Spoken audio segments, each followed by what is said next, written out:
Vamos a abrir la Biblia en el libro de Juan, capítulo 4, versículo 31 al 33. Hermano Esteban ya lo leyó, pero vamos a leerlo. Entre tanto, los discípulos le rogaban, diciendo: Rabí, come. Él les dijo: yo tengo una comida que comer, que vosotros no sabéis. Entonces los discípulos decían unos a otros: ¿le habrá traído alguien de comer? En la traducción del lenguaje actual, en el versículo 32 dice: pero él les contestó, él les dijo: yo tengo una comida que ustedes no conocen. La Reina Valera dice que vosotros no sabéis. La traducción del lenguaje actual dice que ustedes no conocen. ¿Con quién estaba hablando Jesucristo en ese momento? Con sus discípulos, con los que estaba caminando en este peregrinaje. Permítame de antemano compartirle cuál es el propósito del mensaje de hoy que el Señor puso en este corazón para servirlo hoy en su iglesia. Primero, que la iglesia cristiana de hoy comprenda cuál fue la comida que tenía que comer y que sus discípulos no conocían, que sus discípulos no sabían, y que con tristeza en mi corazón lo digo, aún en este siglo muchos desconocen.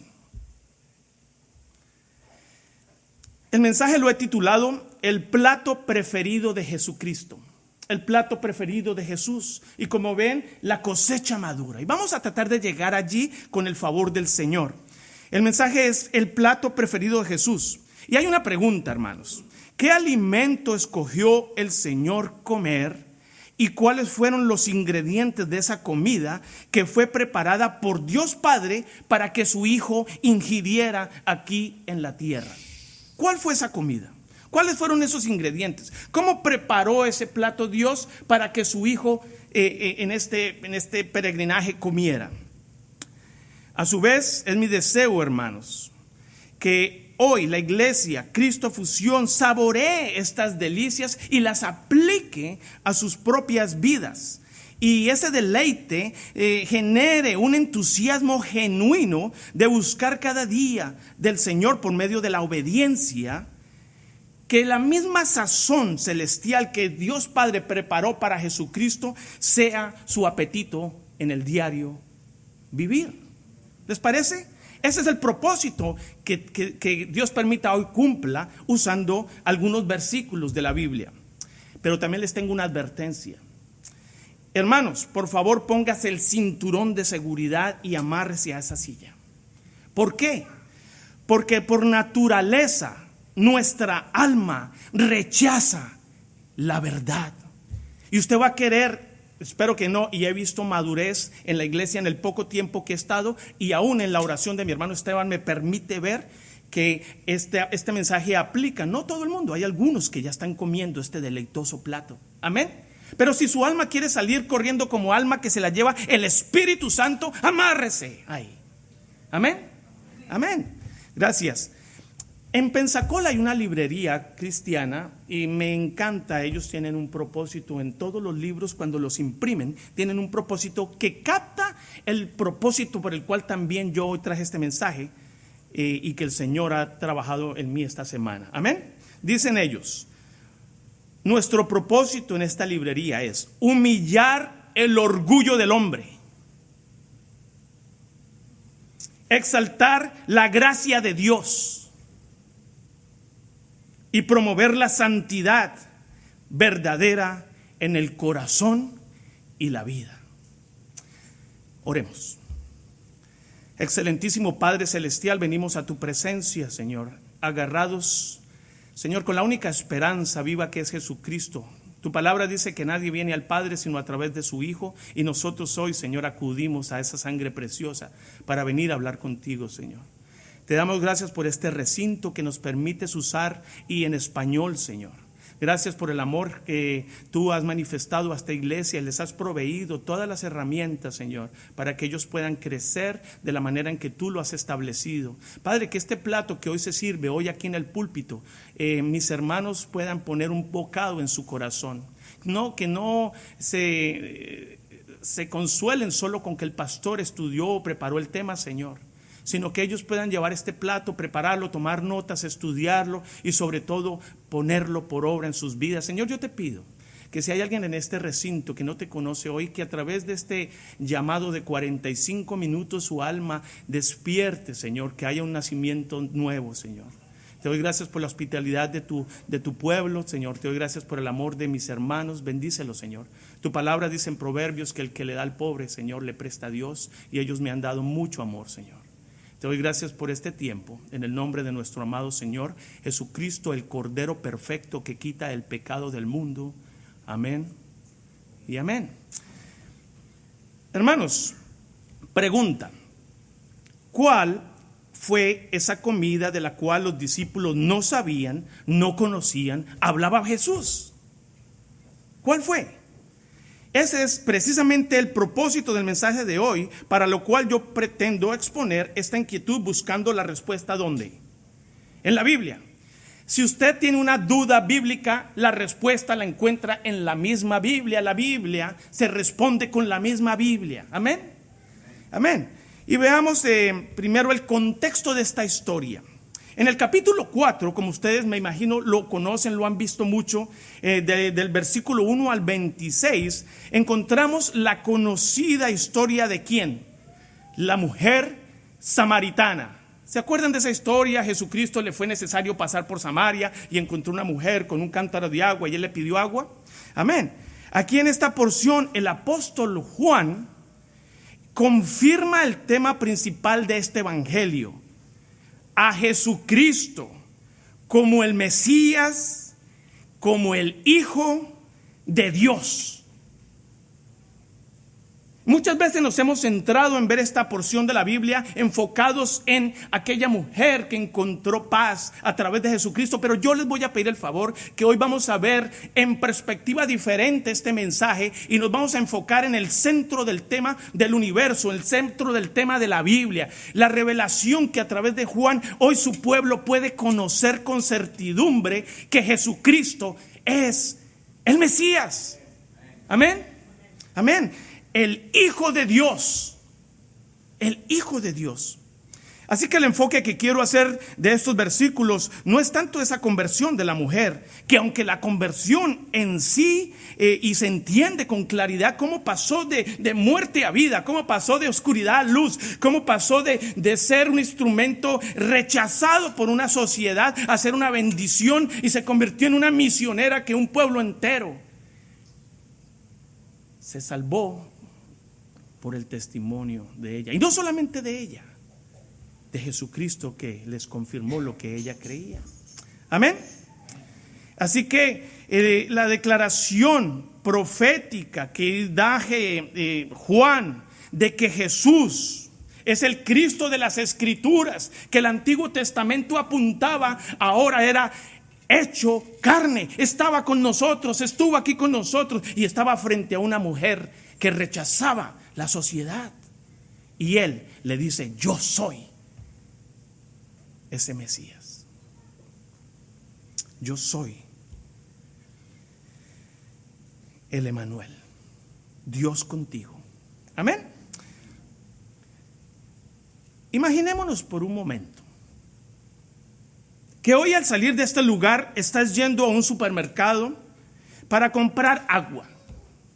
Y en el parking lot un varón se te acerca y te dice: ¿me das agua? Dame de beber.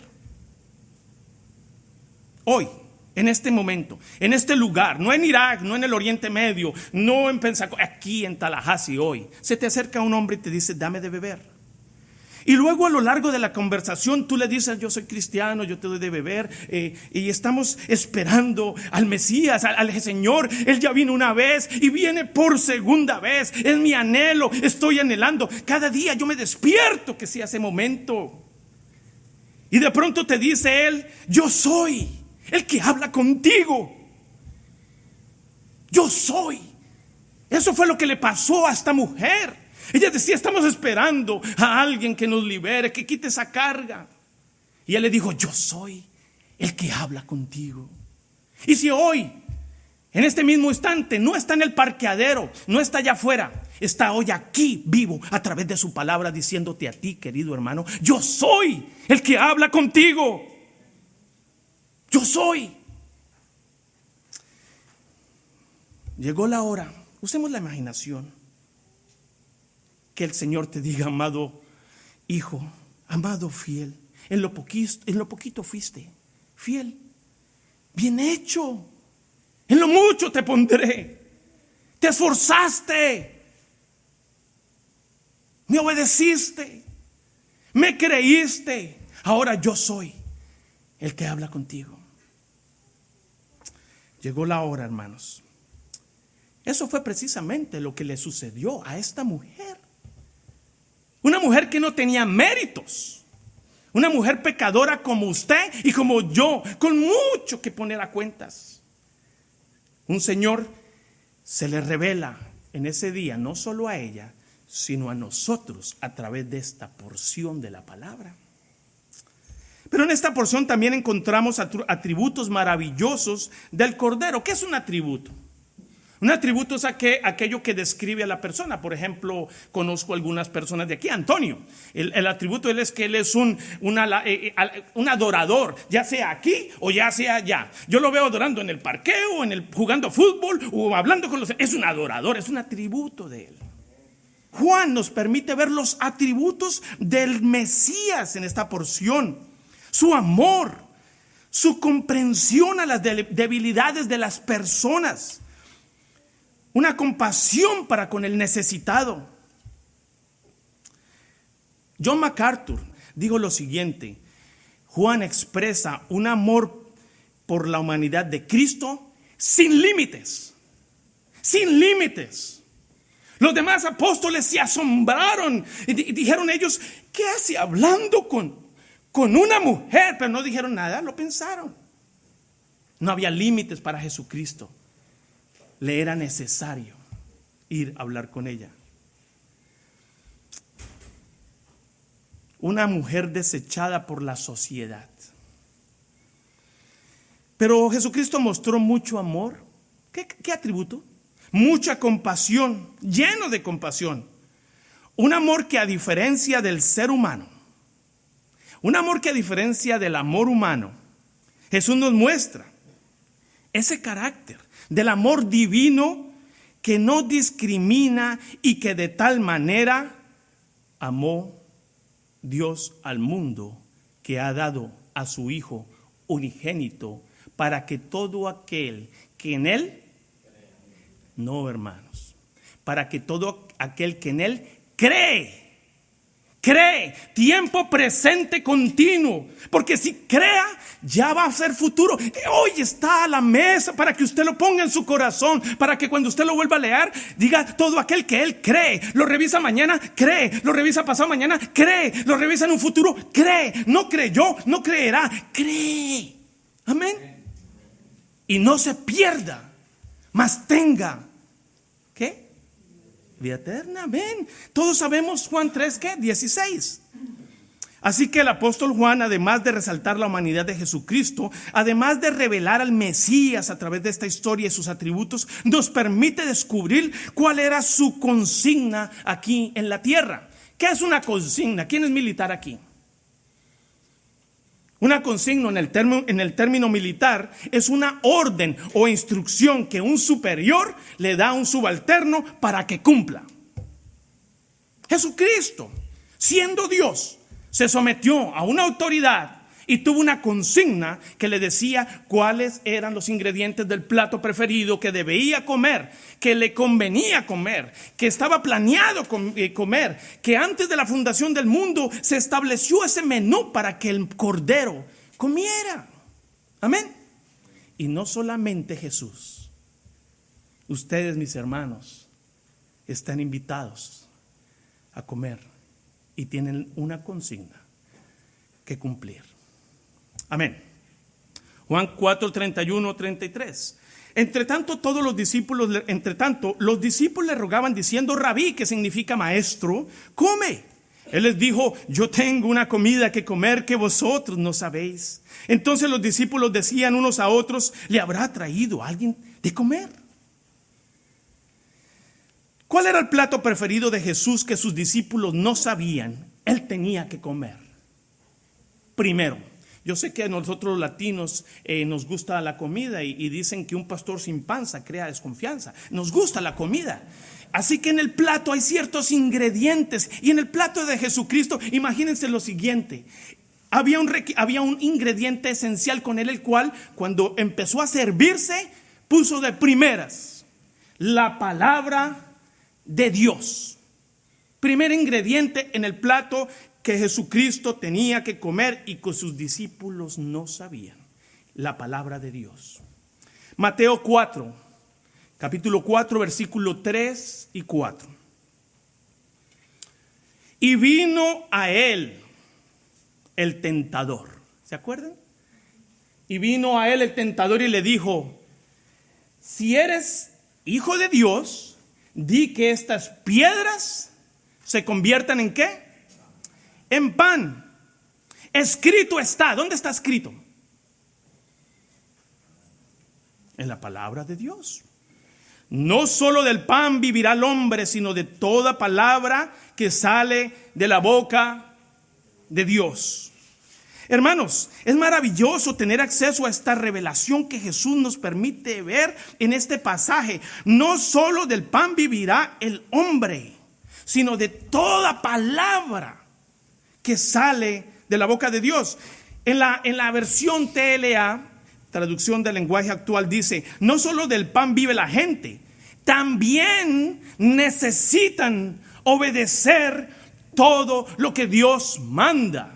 No significa que usted deje de comer, sino que no solamente del pan su alma, su cuerpo, su vida se alimenta, sino también de todo lo que Dios manda a su pueblo.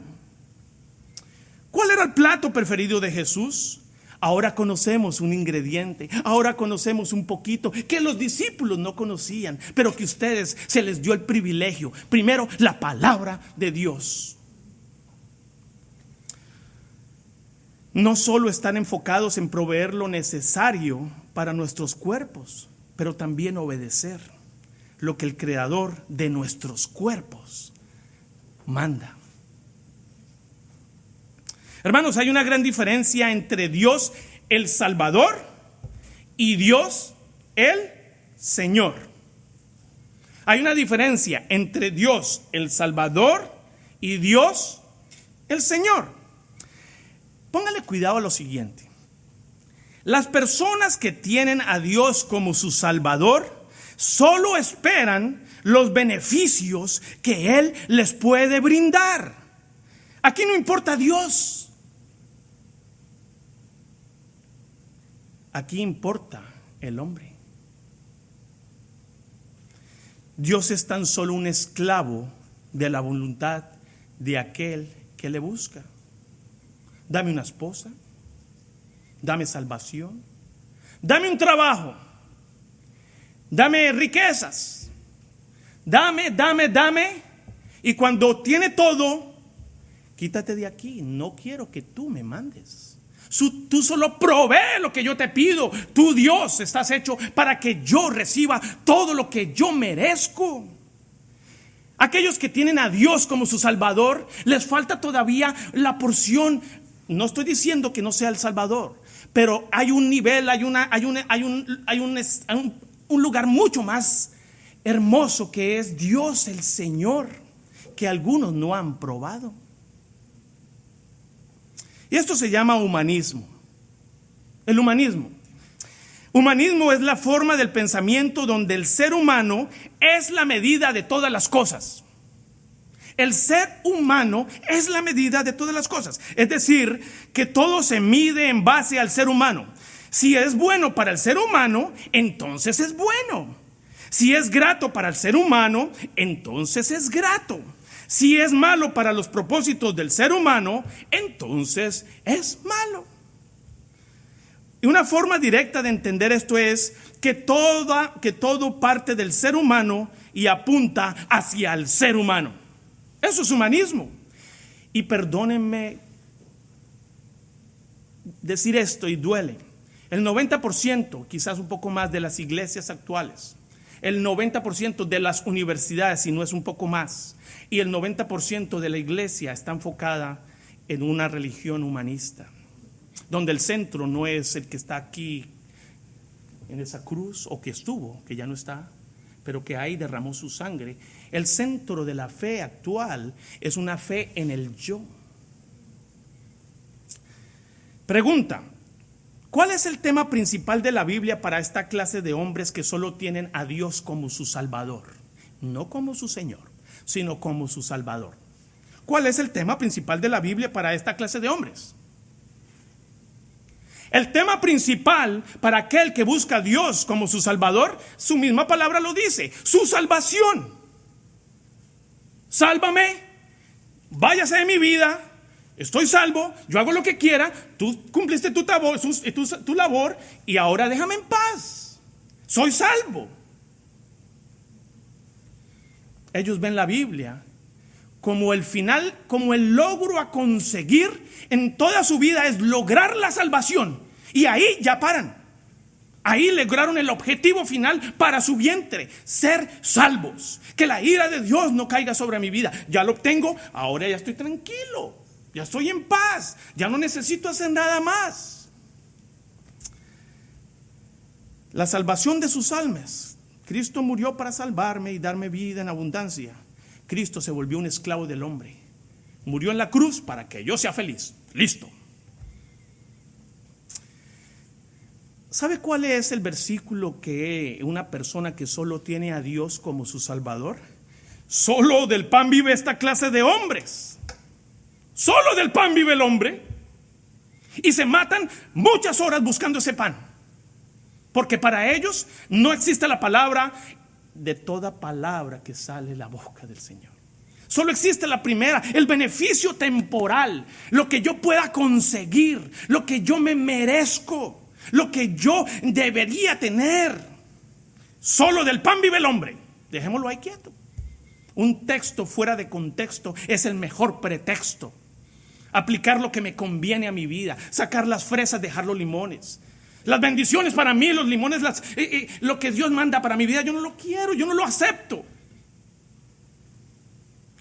Charles Spurgeon, me imagino que el pastor de vez en cuando lo cita aquí: es más fácil tratar de cruzar el Atlántico en un barco de papel que ir al cielo por medio de sus obras. Es mucho más fácil que cojas una hoja de cuaderno y construyas una barca y vayas a Japón y que sobrevivas, a que tu propia justicia te lleve a Dios. Es mucho más fácil. Con un papel. Eso es lo que algunos quieren de Dios. No se meta con mi vida, yo hago lo que quiera. Por otro lado, existen otra clase de personas que se someten a Dios. Y como les reitero, lo dije hace unos minutos, en las pocas charlas que he tenido, el poco tiempo que he tenido con ustedes, veo un crecimiento, veo un discipulado, veo respuestas, veo dominio propio, veo amor genuino, veo que sí están peleando la buena batalla, tenemos pruebas, pero están unidos. Este lado, estas personas que se sometan a Dios como su Señor, solo se mueven por la voluntad de su amo. Lo que mi amo diga. Voy a viajar, un momento, voy a preguntarle a mi amo. Voy a faltar el domingo, un momento, a ver si mi amo me permite faltar un domingo a su iglesia. Voy a comprar, voy a pedir permiso. Todo lo filtran pidiéndole autorización a su amo. Mas ya no vivo yo, mas Cristo vive en mí. Soy esclavo ahora de Cristo. Lo fui antes de Satanás, ahora soy esclavo de la verdad. Soy esclavo de la sumisión. Soy esclavo de mi Señor. Mas ya no vivo yo. Esta clase de personas se les ve una paz en medio de la tormenta. Se les ve que sus problemas son como cualquier tópico del día. No les molesta nada. Pueden escuchar una noticia mala y cuando uno les pregunta cómo están, dicen súper bien. Romanos 8:28. A los que aman a Dios, todo coopera para bien. Esta clase de personas entienden los propósitos y el plato de Dios, que a través de la obediencia una persona tiene. Y no por lo que Dios le puede brindar solamente, porque no puedo yo quitar las bendiciones del Señor. Tenemos bendiciones en abundancia, pero siempre antes de una bendición hay un compromiso a cumplir una palabra. Mucha gente dice, la Biblia dice, resistir al diablo y huirá de vosotros. Sí, ¿qué pasó con la primera parte? Someteos a Dios. Resistir al diablo y huirá de vosotros. Muchos quieren pelear la buena batalla solo de domingo a domingo, creyendo que desde el púlpito sus vidas se transformarán. Y a lo mejor sí, con el nuevo app que aparece todos los días, un versículo, con ese versículo me alimento. Pero dice el Señor en Efesios capítulo 6, si no estoy mal, pastor, pónganse toda la armadura de Dios, no solo una media, toda, para poder resistir en el día malo. Y el día malo, hermanos, es hoy. Así que estas personas no buscan a Dios solo por conveniencia, sino porque entienden quién es su Señor. Aquí no importa el hombre, Dios es el todo en sus vidas, motivados por el agradecimiento a quien les salvó. Eso se llama cristianismo. Es la forma de pensamiento donde Cristo es la medida de todas las cosas. Es decir, que todo se mide en base a Cristo. Si le es bueno para Cristo, entonces es bueno para mi vida. Si le es grato a Cristo, entonces es grato para mi vida. Entonces, si es lo contrario al propósito de Cristo, es malo para mi vida. De hecho, es pecado. Todo lo que vaya en contra de Cristo es pecado, hermanos. Yo no sé, en Visión Casa usamos un método para poder ayudarle a los hermanos a que definan sus decisiones. Se les envía el horario del mes, de la semana, el mes, para que lo pongan en la nevera y toda decisión antes de comprometerse con el mundo, diga un momento, yo reviso, ¿qué día quieres que vayamos a jugar fútbol? Un momento, ¿a qué horas? 7 de la noche, ¿viene? Un momento, discipulado, no, estoy ocupado. Tengo tiempo el sábado a las 10 de la mañana.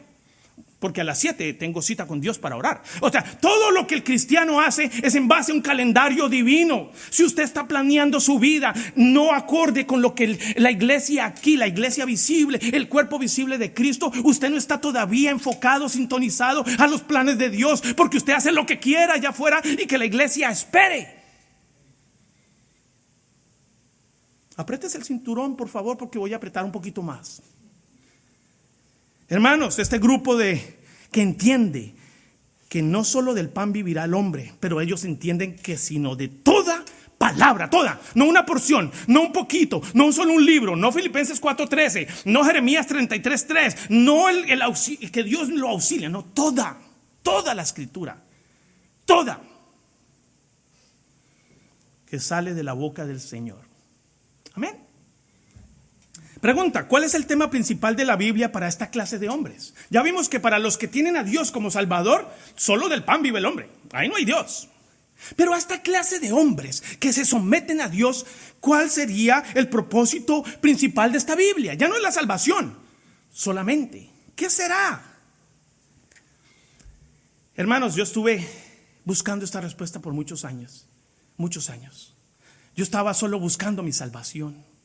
Cuando se me fue concedida por parte de Dios, me di cuenta que la salvación no era el punto de la meta a llegar, era el punto de partida, era el inicio de mi carrera, era el momento donde respiré de nuevo y empezó una nueva vida, un nuevo hábito, unas nuevas relaciones, una nueva manera de ver las cosas. Aquellos que están sometidos a Dios, la Biblia no es solo la salvación, el tema principal. Y sí, sabemos que es Cristo, sabemos que es Dios, pero ¿cuál es el tema?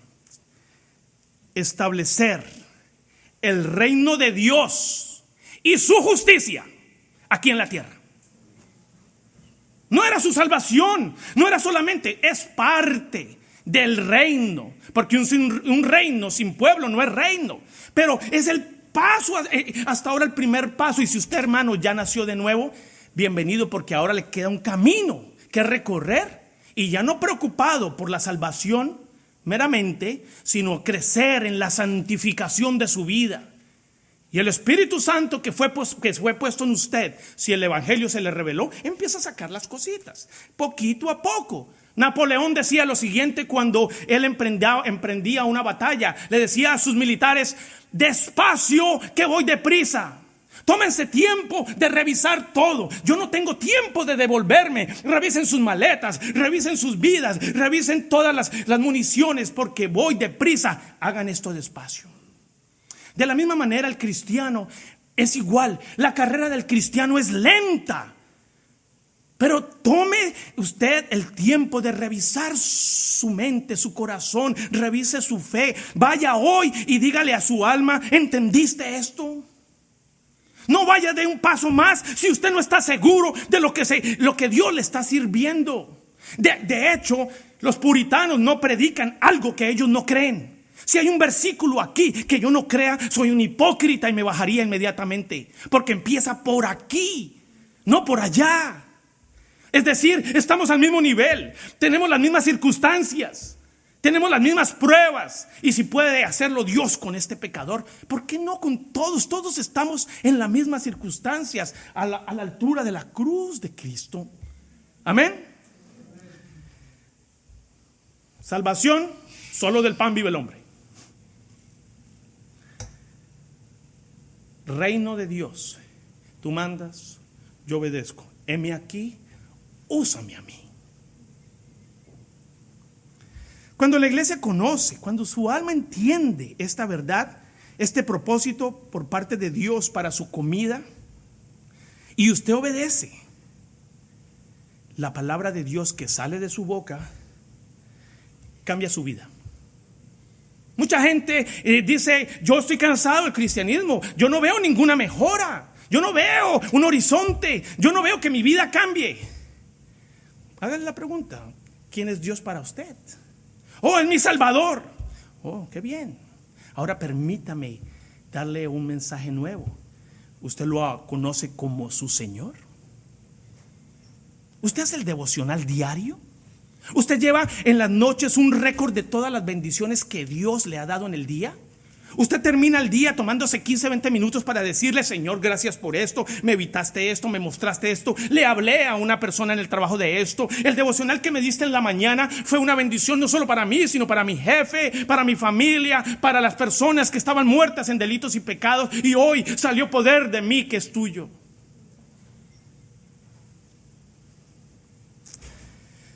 Hermanos, Jesucristo vino a la tierra. Usted sabe que vino para darnos un ejemplo, para que lo que nosotros prediquemos hoy aquí, las personas puedan decir: no, es que Dios, Jesucristo es Dios, es fácil para Él. Hermanos, no. Jesucristo se hizo hombre, 100% hombre, para poder darnos ese camino y mostrarnos de que es posible para un hombre. Amén. Vino a la tierra y se hizo 100% hombre para trazar ese camino, ese canon, esa medida, ese ejemplo. Se sometió a Dios Padre.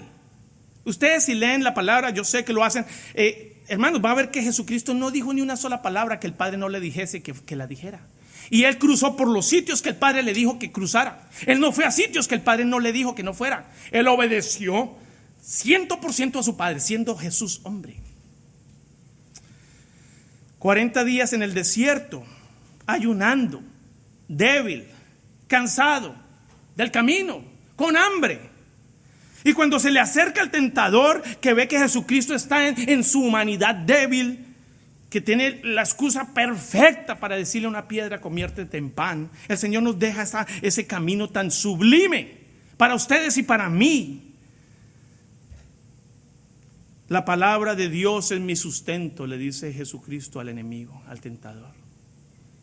Que busque un trabajo, Dios me sustenta. Que me vaya de ciudad, Dios me bendice. Jesucristo es su bendición, no su trabajo. La compañía para la cual usted trabaja tiene una bendición en ella, que es usted. Muchos cristianos dicen: tengo bendición de tener trabajo. Al contrario, ese trabajo tiene una bendición de tener un cristiano ahí, que tiene a Dios como su Señor. Porque si tiene un cristiano que tiene a Dios como su Salvador, sí, la bendición es suya, porque usted recibe y recibe y recibe. Y cree que ese campo de acción solo es para que sus bolsillos se llenen y no lleva la palabra de Dios. Sí, usted tiene solo a Dios como su Salvador. Pero el propósito de su trabajo, donde usted está en este momento sirviendo, en la escuela donde le hacen la vida imposible a su hijo, en el lugar donde usted va que lo miran mal, es donde Dios lo puso para que brille su luz y la sal de la tierra. Y muchas veces, Señor, quítame de aquí. No, te puse ahí. Juan 17. No te pido que lo quites de aquí, pero que los cubras del mal. Amén. Hermanos, hay una gran diferencia entre creer y confiar. Santiago 2:19 dice: ¿tú crees que existe un solo Dios? Muy bien, pero hasta los demonios creen y tiemblan de miedo. ¿Cuál es la diferencia entre creer en Dios y confiar en Dios? Las personas que creen en Dios tiemblan de miedo, pero no obedecen a Dios. Las personas que confían en Dios tiemblan de amor y obedecen su palabra. Y Cristo se manifiesta a través de ellos, porque entienden que ellos son una extensión del cielo aquí en la tierra. No importo yo, eres tú con ellos. Yo limpio el conducto para que ese amor fluya hacia esa persona. Ya no dejo que mi mente diga: no me saluda, no me ama, no me quiere, no me llama, cómo se porta de mal. No importo yo, importa esa alma y aquel que murió por ella. Y yo me quito y le digo: Dios te ama, Cristo te ama, me mandó a decirte que te ama, que eres importante, que busca de Él, que te sometas a la iglesia, que someta a las autoridades, que des cuenta de tu vida. Hermanos, hay una gran diferencia. Los que creen no quieren dar cuentas a las autoridades. Usted dígale: hermano, ¿por qué no vino tal día? A mí no me diga nada, yo sé lo que hago. No sabe lo que es la autoridad. Aquel varón le dijo a Jesucristo: Señor, di a aquel varón que se sane, una palabra tuya, porque yo soy un hombre bajo autoridad, que entiende la autoridad. Si tú le dices es sano, porque yo doy órdenes y me obedecen. De tal manera aquel que crea, que no cree, que solo cree en Dios, no se somete a ninguna autoridad y tampoco puede. Pero los que confían en Cristo, ¿qué dice el Antiguo Testamento? Correrán. Aleluya, porque se renueva sus fuerzas con la palabra día a día. ¿Tú crees que existe solo un Dios? Haces bien, pero también los demonios creen. ¿Cuál es la diferencia? Así que si tú confías en Dios, sí, tú tiemblas, pero de amor, no de temor. El amor de Él está en ti y ahora hace su obra aquí en la tierra, estableciendo su reino y su justicia. Jesús tenía en su plato ese alimento, la palabra de Dios. Decía Cristo, o se lo dijo o Pablo lo decía: Jesucristo es suficiente para mí. ¿Cuál es el plato preferido de Jesús que sus discípulos no sabían y que ahora conocemos? La palabra de Dios. Pregunta, ahora sí apriétese porque esto es difícil. Ve a la corte de tu conciencia hoy. No digas: este mensaje era para mi hermano que no vino. No, esto es para ti. ¿Ok? Por favor, ve a la corte de tu conciencia esta mañana y hazte esta pregunta. Confronta tu alma esta mañana. ¿En cuál grupo me encuentro yo? No lo digas audiblemente. Dile a tu alma: ¿en cuál grupo me encuentro yo?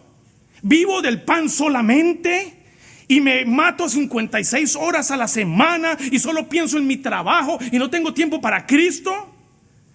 ¿Y no me importa la palabra de Dios? ¿O estoy haciendo lo correcto delante del Señor? Y puedes engañar a tu hermano, a tu familia, a tu pastor, pero tú sabes que tú sabes en dónde estás parado.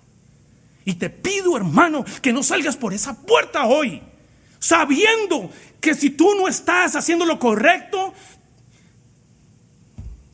yo no saldría de aquí hoy hasta que el Señor no me revele su verdad. Segundo, los planes de Dios. Mateo 8:33. Pero él, volviéndose y mirando a los discípulos, reprendió ¿a quién?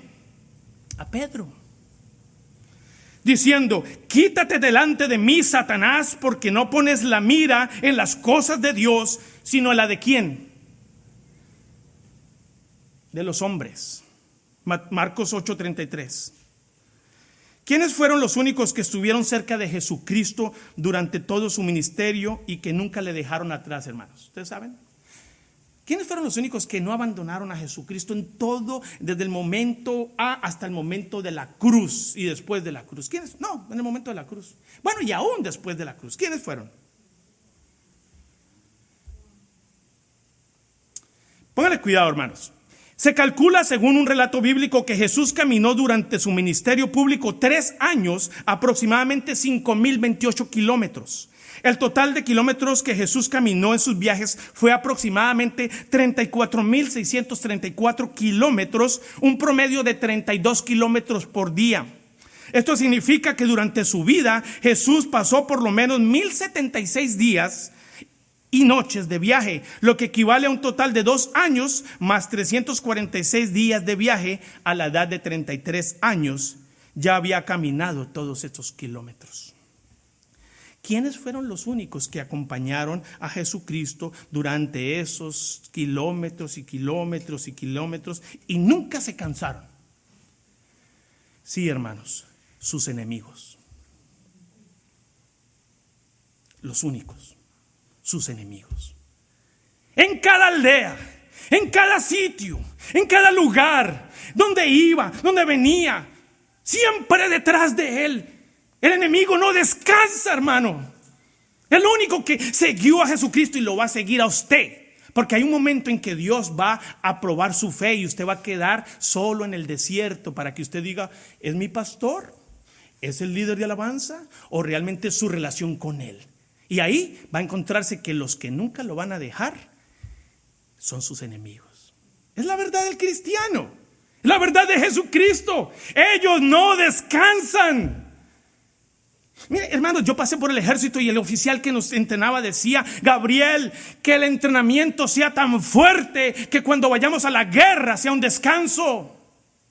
Si ustedes no aprovechan, hermanos, el tiempo libre, esta ciudad, este país, no soy profeta, soy un pastor. La palabra lo dice, se va a mover el árbol. Y si usted no aprovecha el tiempo para comer lo que Jesucristo comía, hermanos, su vida va a sufrir mucho. Que en este momento de descanso su entrenamiento sea tan fuerte que cuando venga la guerra sea un descanso para usted y la gente diga, wow, ¿qué tiene esta persona? Que no pierde su estilo, no pierde su paz. Ahora el tentador, al principio el tentador se le fue de frente a Jesucristo. Dile a este pan, él no se escondió en nada, ahora se vistió de Pedro.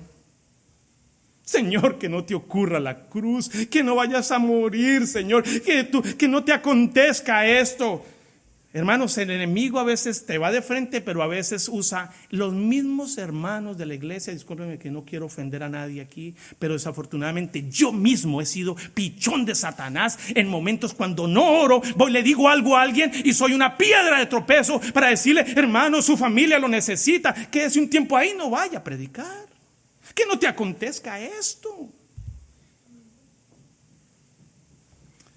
Marcos 8:31 dice, y comenzó a enseñarles que le era necesario al Hijo del Hombre padecer mucho y ser desechado por los ancianos, por los principales sacerdotes, por los escribas, y ser muerto y resucitar después de 3 días. Entonces les decía claramente,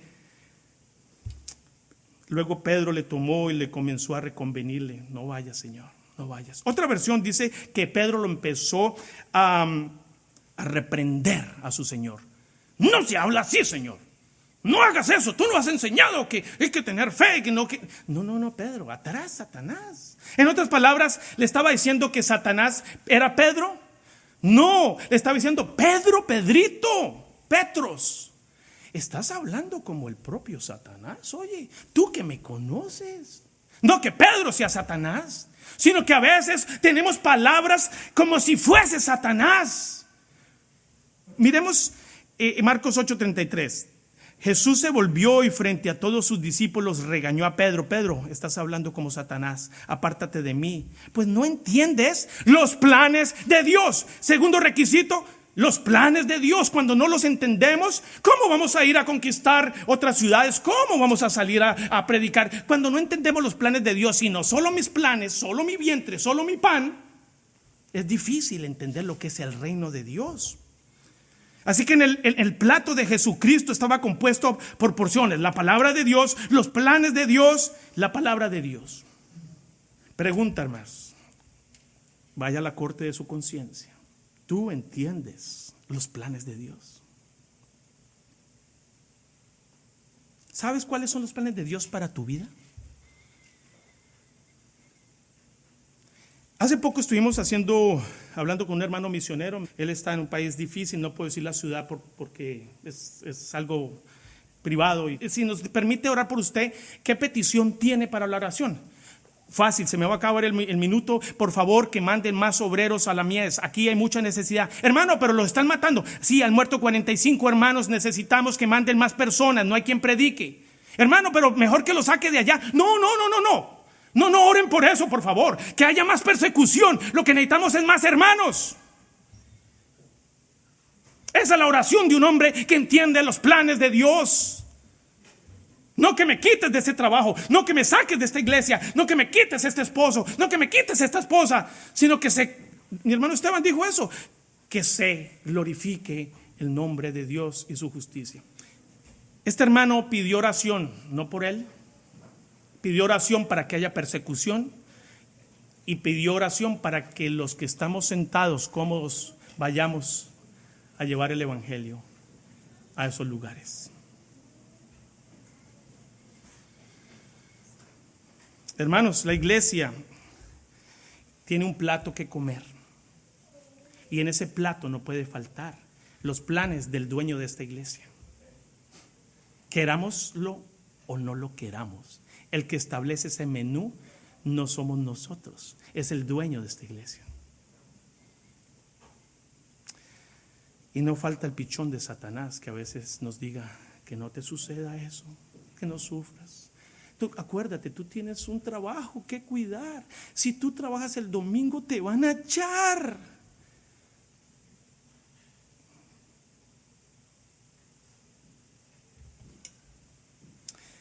¿Quién se acuerda de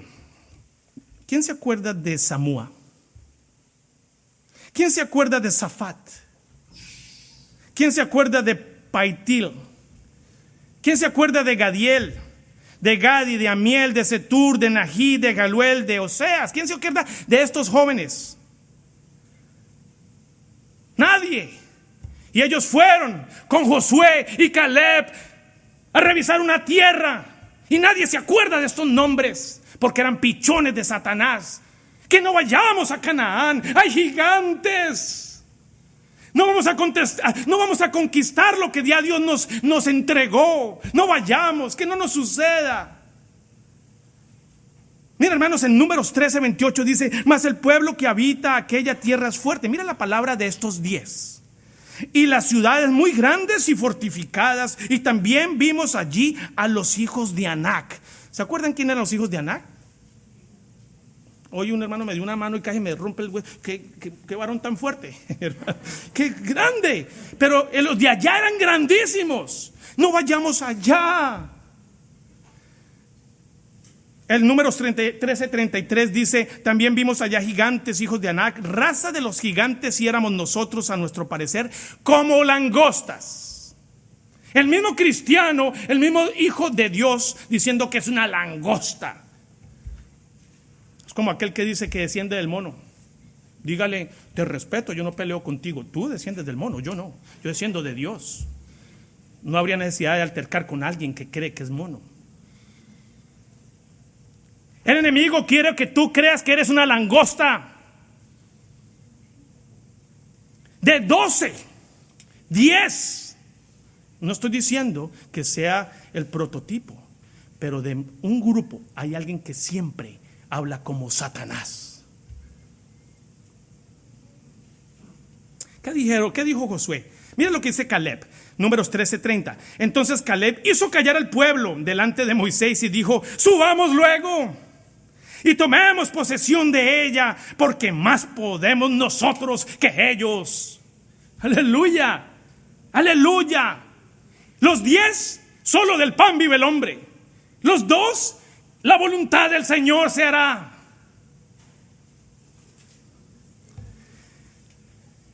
Aquí en Tallahassee Ya no hay opción. Ya salimos y nadie nos pone cuidado. Vamos y repartimos tarjetas y nadie quiere el evangelio. Es que ya estamos cansados y vamos y evangelizamos y nadie llega. Y es que hemos hecho esfuerzo y nadie responde. Pero gracias a Dios hay Caleb y Josué en esta iglesia que dice: no importa, Jesucristo no perdió su esperanza conmigo, no la va a perder con ellos. ¿Qué le pasó a los 10 espías? Números 14:36. Y los varones de Moisés envió a reconocer la tierra, y los varones que Moisés envió a reconocer la tierra, y que al volver habían hecho murmurar contra él a toda la congregación. Eso es lo que hace el enemigo, que la congregación murmure, no nos movamos. Desacreditando aquel país, aquellos varones que habían hablado mal de la tierra murieron de plaga delante de Jehová. Pero Josué, hijo de Num, y Caleb, hijo de Jefone, quedaron con vida de entre aquellos hombres que habían ido a reconocer la tierra. Hermanos, el reino de Dios sufre violencia y solo los valientes lo arrebatan. Solo los valientes. Ser cristiano se requiere carácter. Carácter. Y no de gritar, porque grite, eso no asusta a nadie. De ir a la casa, tomar la Biblia, ponerme a estudiar, de orar y de salir en obediencia. Porque gritar. ¿Quién era el que gritaba duro y el hombre no se atemorizó? ¿Vienes con palos y con piedras a pegarme? ¿Quién era el que gritaba? ¿Cómo se llamaba? Goliat. O sea que gritar, disculpen, yo grito mucho, eso no cambia a nadie. Es la obra que hagamos allá afuera lo que cambia. Amén. Tercero, en el plato, la palabra de Dios, los planes de Dios, el reino de Dios, que es donde queremos llegar. 3 ingredientes en el plato, y el tercero el siguiente. Mateo 6:33. Mas buscad primeramente el reino de Dios y su justicia, y todas estas cosas serán añadidas. Y todas estas cosas serán añadidas. Pregunta: ¿cuáles cosas serán añadidas? Estas cosas por las cuales el mundo tiene afán. Esas son las cosas que nos van a ser añadidas. Las cosas que son el afán y la ansiedad. Dice: busca primeramente mi reino, y esas cosas por las cuales ustedes sacan la cabeza por la I-10 y ven que van carros y carros y carros sin parar, ese afán que tienen ellos serán añadidas a nosotros. Si buscáis primeramente mi reino, dice el Señor. Mateo 6:25. Por tanto os digo, no os afanéis por vuestra vida, ¿qué habéis de comer? ¿O qué habéis de beber? ¿Qué dice Jesucristo? ¿Cuál era el plato de Jesucristo? No afanarse de qué me trajeron de comer. Yo tengo otro plato que ustedes no conocen. No te afanes, ni por vuestro cuerpo, ¿qué habéis de vestir? ¿No es la vida más que el alimento?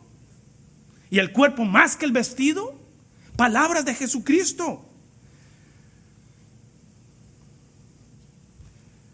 Cuando el enemigo le tentaba una y otra vez, Jesús tenía en claro quién era primero Dios. ¿Cuál era la palabra de Dios? ¿Cuáles eran los planes de Dios? Y sobre todo Jesucristo sabía que en ese plato era el reino de Dios. ¿Quién le gusta el fútbol americano aquí? Unos periodistas fueron a donde un familiar, uno de los jugadores se estrelló de cabeza de frente con uno y quedó enfermo, quedó mal, quedó cuadraplégico, quedó vegetal, no se mueve. Joven. Entonces el periodista le dice al padre: ¿por qué no demandan? Me dice: lo hemos intentado, pero no hay opción, ellos tienen muchos abogados. Entonces esta persona le dice: ¿usted no cree en Dios? Oh, no, yo sí creo en Dios. Mira, hermano, dice el hombre, yo creo en Dios, pero resulta que Dios es el número 1 y el Super Bowl es el número 2. Lo que diga Dios se hace y no lo que diga el Super Bowl.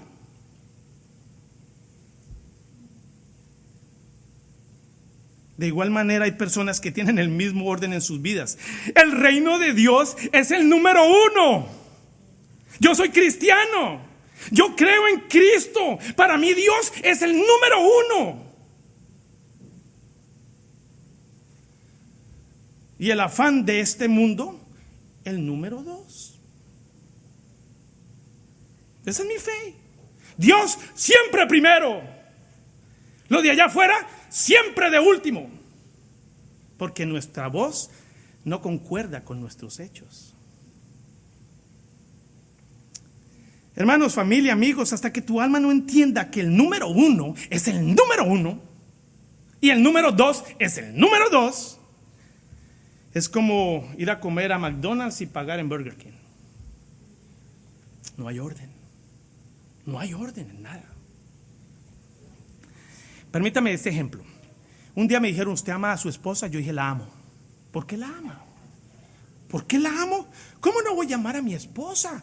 Ella me ayuda, me soporta, me guarda, me cuida, me empuja, me lava, se ríe de mis chistes, me aconseja, me anima en todo, me escucha cuando hablo, no me lleva a la contraria, es una ayuda idónea, etcétera, etcétera, etcétera. Te voy como hablando de todo lo que yo creo que el amor hacia mi esposa era. Y me dice, wow, Gabriel, o sea que usted no ama a Cristina. Pero ¿cómo que no la amo? Ella me ayuda, me soporta, me aguanta, me empuja, me lava. Ya le dije que la amo. Me dijo, no, usted se ama a usted mismo. Usted nunca habló de ella.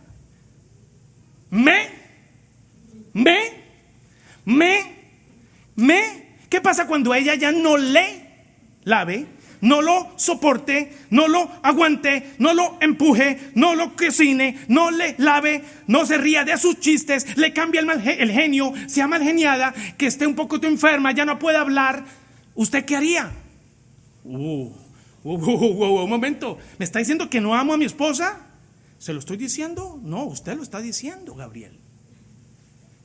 Y fui a la corte de mi conciencia y dije, me busco otra que me lave, que me cocine, que me soporte, porque el centro del mundo soy yo, no ella. El amor del cristiano con los que solo quieren el pan es: Cristo me ayuda, Cristo me bendice, Cristo me soporta, Cristo me provee, Cristo me auxilia, Cristo me rescata, Cristo murió por mí. Yo soy el centro del universo.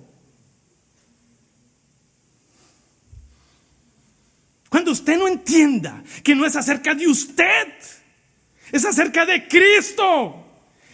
Es Él, su santidad, su amor, su estructura, su deidad, el centro del universo, gústenos o no, es Cristo, nuestro Señor, claro, nuestro Salvador. ¿Cómo hacer para que mi alma entienda? Porque tenemos la instrucción. Ya usted se hizo varias preguntas y usted ya sabe en qué lado está. Usted sabe si Cristo es su Salvador o si Cristo es su Señor. Y aún de pronto, a lo mejor alguien aquí ni su Salvador y ni su Señor. ¿Qué hacer para que yo y para que esta verdad cambie mi vida? Hermanos, vayamos rápido a Isaías 7, 14, 15. Para que usted experimente lo que Jesucristo experimentó, ese deleite de obediencia, el mismo Jesucristo nos dio los elementos para que podamos ejercitar eso en nuestra vida. Amén. ¿Qué dice Isaías 7, 14, 15? Por tanto, el Señor mismo os dará señal. He aquí que la Virgen concebirá y dará a luz a un hijo, y llamará a su nombre ¿qué? Emmanuel. Comerá mantequilla y miel hasta que sepa desechar lo malo y escoger lo bueno. El mismo Señor Jesucristo, Isaías nos dice que desde que fue un infante hasta llegar a la madurez, Él comió, ¿qué? Mantequilla y miel. O sea que debemos comer mantequilla y miel. No, hermanos.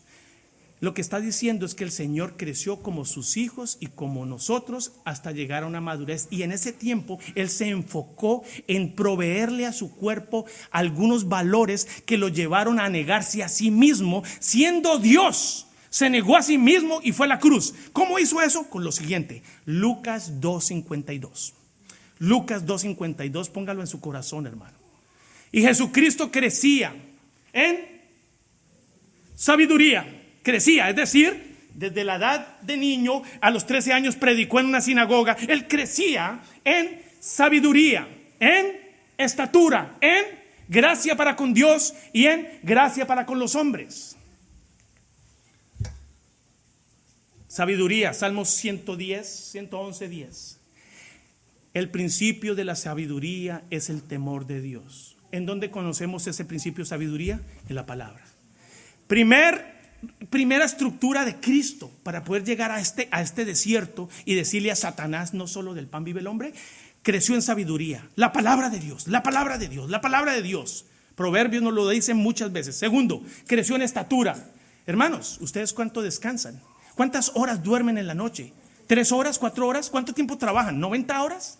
Bájenle al ritmo de trabajo y póngale más ritmo a la palabra de Dios, y las otras cosas van a venir. Va a pasar un tiempo difícil, crean que sí, pero dará fruto. A la verdad, dice por ahí en Proverbios: toda disciplina al principio es causa de dolor, pero después da fruto apacible, un fruto. Entonces, primera verdad espiritual: sabiduría. El temor es el temor a Dios, ¿cierto? Que Jesucristo crecía, según Lucas 2:52, en sabiduría, temor a Cristo, temor a Dios, en estatura, lo que comes, cómo duermes, cómo descansas, como el deporte que haces, cómo tú llevas tu vida personal, lo que lees, lo que escuchas, cómo te vistes, cómo es tu cuerpo, es tu estatura, cómo te bañas, cómo tú buscas los medios para desahogarte de las cosas, retirarte en la montaña, montar en bicicleta, darte algo que a ti te alimente. Jesucristo creció en estatura. Comer miel, comer bien. Coman bien, hermanos, comamos bien. Ahora, tercera ley espiritual: gracia para con Dios. ¿Cómo usted le puede sacar una sonrisa a Dios si usted no lo conoce?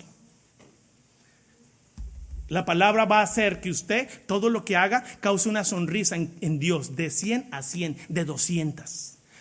Y va a decir: este es mi hijo amado, en quien tengo complacencia. Si usted conoce a Dios, que Dios tendrá complacencia en usted. Y cuarto punto, dice que crecía Jesucristo en gracia para con los hombres. Dice la palabra: entre tanto tú tengas amigos, entre tanto tú vivas, haz amigos. Lo que está haciendo el pastor Juan, haciendo una coalición de pastores, uniendo las iglesias, orando juntos. Hemos tomado tiempo para almorzar durante un punto intermedio. Sí, se maneja 3 horas, 2 horas, se conduce, pero vale la pena. Hermanos, esta tarde invítesen los unos a los otros, pasen tiempo. La única manera de mantenernos juntos, dice que cordón de 3 dobleces muy difícilmente se rompe. No se vaya solo, porque usted va a entrar en la autoconsolación, en todo el mundo me odia, nadie me ama, nadie me visita, nadie me llama. Usted salga de ahí y métase al grupo.